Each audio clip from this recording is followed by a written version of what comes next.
La música aragonesa se ha vuelto a encontrar con ellos. La música aragonesa.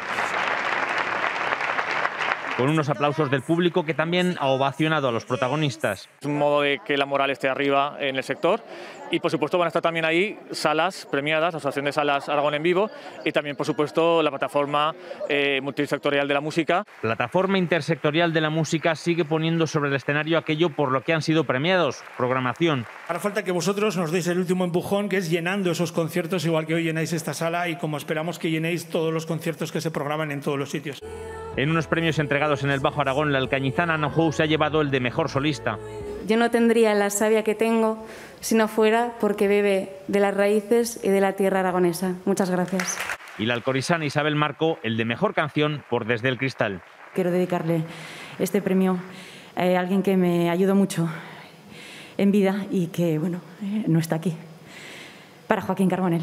Un Joaquín Carbonell que ha recibido el galardón al mejor álbum. Es extraño, pero es pura verdad. En Teruel quisieron nacer. Y como mejor grupo, De la Cueva. la gala ha servido también de homenaje al turolense Antón García Abril, que entre sus innumerables obras compuso el himno de Aragón.